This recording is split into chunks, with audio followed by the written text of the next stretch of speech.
Damos esta parte del programa para asumir una reflexión en torno a las declaraciones que viene haciendo el factor gubernamental. Primeramente en la cabeza liderada de Nicolás Maduro y seguidamente de todo el borreguerismo que está en la Asamblea Nacional. Borregos que repiten como loros, como viejas cacatúas, lo que van escuchando, que le dicen seguramente, no sé si de Cuba o de cualquier super experimentado técnico en propaganda, que agotaron ya el discurso. Ayer Maduro estaba aludiendo que él tenía que acabar con la corrupción que había heredado. Vaya, supongo que esa herencia no tiene un salto atrás, porque que yo recuerde, su antecesor es su padre putativo, según él mismo ha dicho que es su padre putativo. En consecuencia, como que no hay sentido de la ubicación. Para eso hay unas pastillitas que se llaman Ubicatex de 500 miligramos, en lo que se va a decir. Él está acusando al propio Chávez del desmadre que dejó, que además es verdad, pero en técnicas de propaganda eso no se hace. Se le echa la culpa a otro como hacía Chávez. Por ejemplo, preñaban a alguien en el barrio, Chávez decía que eran los gringos. Si alguien asaltaba, no, eso es culpa del imperio. Si a alguien le fallaba la luz, eso es culpa de la oposición. O sea, un tipo expresamente dedicado a no asumir responsabilidades que no fuera aquella que asumió tangencialmente el 4 de febrero. Pero de resto, jamás asumió ninguna responsabilidad.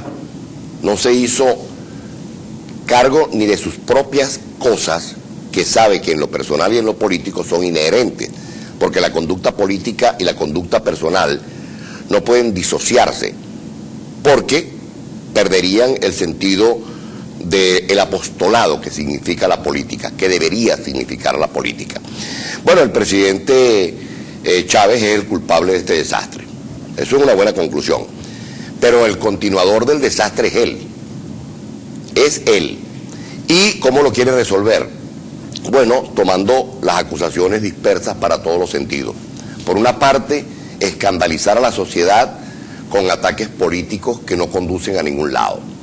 Porque si de verdad se presume y se pretende incoar un proceso legal para enjuiciar a los corruptos, es fácil.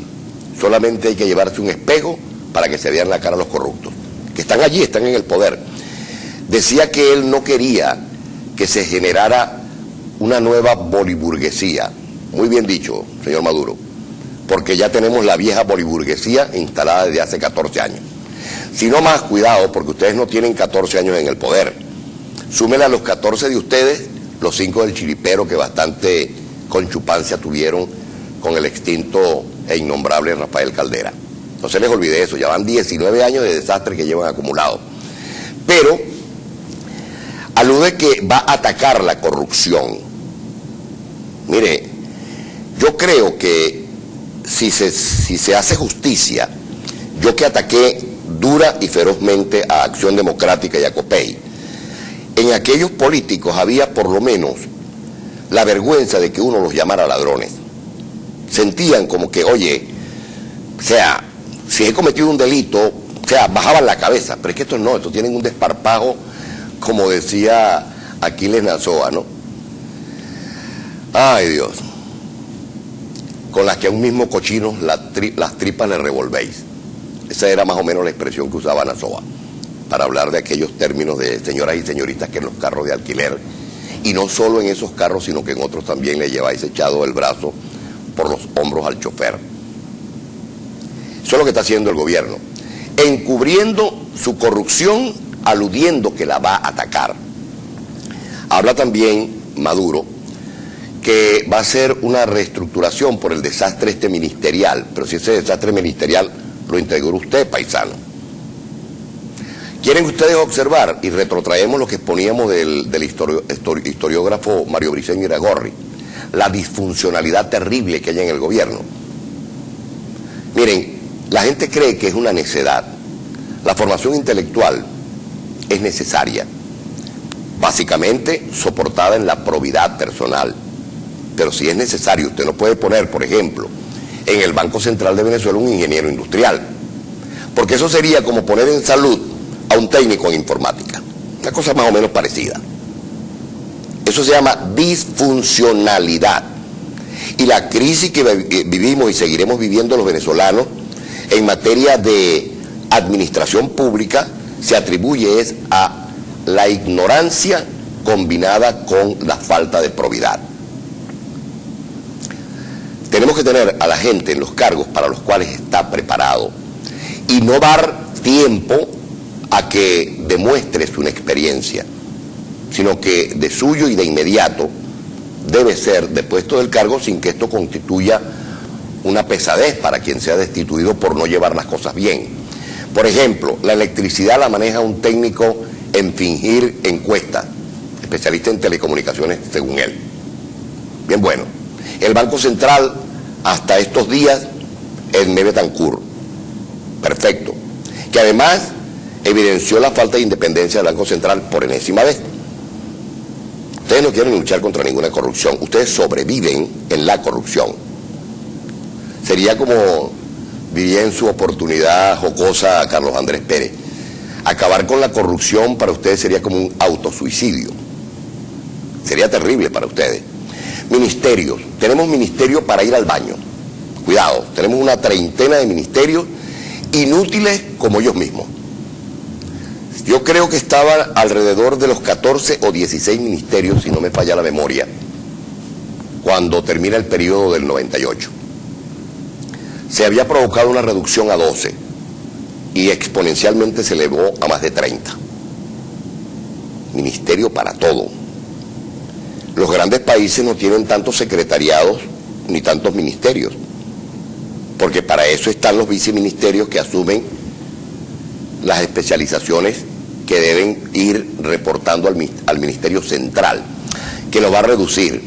Bueno, sí, pero reduciendo ministerios no se reduce la corrupción.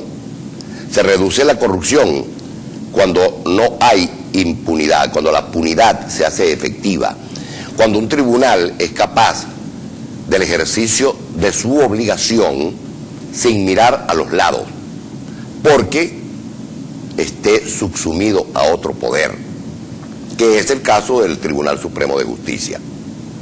Tribunal Supremo de Justicia, al igual que Defensoría, Contraloría, Asamblea Nacional, CNE, están subsumidos al Poder Ejecutivo. Dependen de una manera odiosamente inescrupulosa a las órdenes del Partido Socialista Unido de Venezuela. Bueno, parte de, ¿no? ¿Qué pasa?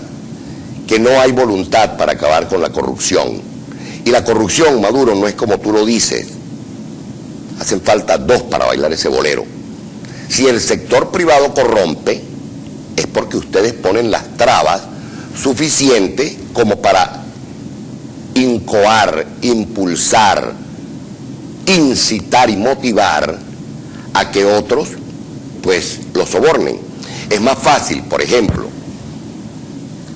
robarse el agua que ir a pedir que se la conecten a uno, porque tardan tanto, o la electricidad. Lo hacen ustedes. Ustedes crean el obstáculo, y el obstáculo en el vivalapepismo venezolano sabemos saltarlo muy bien. Me decía una vez un cura algo bien interesante: nosotros somos tan vivos que nosotros nunca hablamos con Dios. Andamos buscando un santico por allí que nos conecte con Dios, que si la Virgen, que si San Benito, que si San José, que si el Padre Pío, que si José Gregorio Hernández. Pues no queremos hablar con Dios directo. Tenemos que buscar a alguien por los colaterales. Ustedes tienen todo el tramado de la trampa causante de la corrupción. Control de cambio, control de precios, dificultades para la obtención de la permisería requerida para cualquier actividad comercial o personal. Obvio, si usted se tarda un mes en dar un pasaporte porque no hay papel en esta circunstancia, que por cierto caminaba muy bien el Jaime hasta que también lo volvieron a destruir, es obvio que la premiante dice: oye, yo tengo que irme del país, necesito hacer mi cosa, por razones de salud, por razones de negocio, por razones personales, hasta por entretenimiento. Y paga los 500, y paga los 1000, y paga los 3000 para conseguir el pasaporte. Culpa de ustedes. Que el dólar está donde está, culpa de ustedes. Que es una especulación, por culpa de ustedes. No busquen culpables donde no hay. Insisto en la recomendación. Si quieren acabar con la corrupción, solamente tienen que comprarse un espejo y mirarse en él. Identificamos y regresamos.